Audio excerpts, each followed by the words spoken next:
broadcasting house in 10-foot letters covered in cherubs.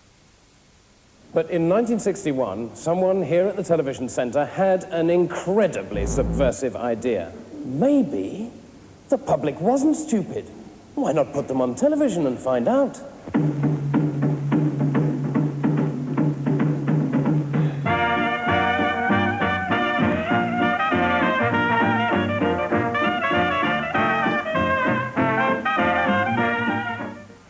Good evening. Thanks, Bob. This was revolutionary stuff, observed the Daily Herald TV critic. I believe that it marks an important turning point in the BBC's attitude to its audience. But Mr. G. Summers from Portsmouth was not so sure. I think your programme is one big confidence trick. I bet you don't look at half the letters and invent most of those that you use. And all you do is sit in front of a camera and prattle. And get paid for it into the bargain. Why, oh why, Mr. Robinson, Mr. Took et al., do you continue to undermine each point of view by employing manic hams to read the letters? Why, oh why, does no one ever get an answer? Why, oh why, does the programme give the distinct impression that anyone who writes to the BBC to question or criticise anything must be a little odd in the head? And oh yes, there's more. Why, oh why, do all your correspondents start their letters? Why, oh why, do you have to make cheap music hall jokes? I myself have been married into the banana business for 20 years. Neither my husband nor I can see anything to laugh at in a banana. Well, Mrs. Stickley, you may not wholeheartedly approve of the BBC, but there are many, many people who are not barking mad with absurd voices who do, you know.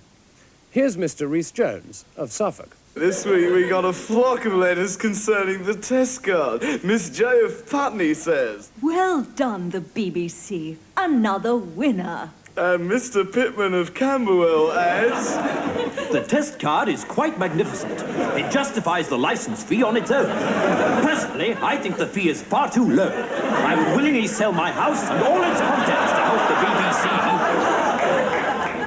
Well, Points of View is certainly not access television, so in 1983 the Beeb came up with a very short-lived fair comment, a stab at access in that television executives were hauled in to answer the viewers, but a Reithian relic in that each criticism was still swatted aside with lordly disdain. Will you, Peter, take any notice? Yes, I think these exercises are in fact helpful. I believe in BBC public meetings, I believe in this sort of programme, in that I think we have a duty to listen. I don't promise to act, particularly on things like the sexist approach.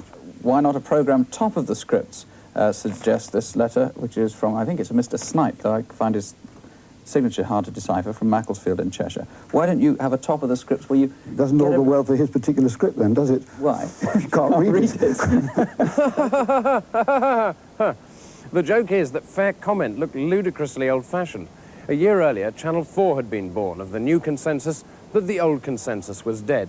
People had a right to reply, especially if they had a degree in media studies from a North London polytechnic.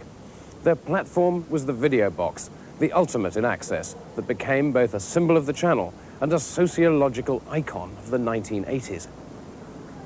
He fell into the same old trap of containing individual freedom within the concept of the vicious circle of the free market economy and the decreasing role of the state. Hello, well, I'm Joe and this is Angel, and we both come to complain about the lack of programmes about tawny eagles on Channel 4 particularly. Green shelters bringing down, it's given the British education a bad name, the things that the children are getting away with.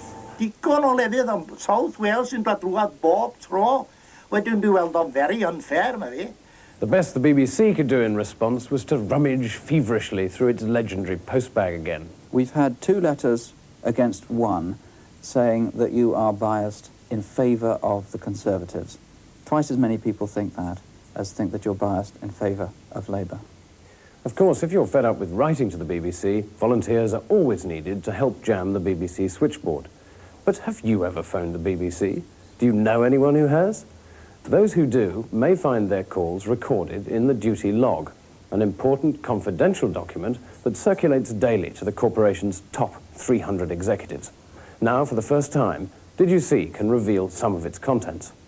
The presenter said that Chinese people are messy eaters, which we find insulting. Said one recent caller about facts. Meanwhile, a breakfast time viewer kindly informed the BBC she has proved Robin Hood did know Maid Marian. And a news viewer wants it to be known he finds John Cole's voice offensive under the present circumstances. Then, of course, there are the great British bigots of Wogan Can we have some intelligent non-Catholics on this programme? and of Arena. Can we have a bit less of the Jews on television? Eventually, the BBC came up with Network, a true access programme. If Right to Reply was a bit like helping the police with their inquiries, Network was more like being invited to bonfire night by the Spanish Inquisition, where Right to Reply decently protected its victims' genitals behind a desk.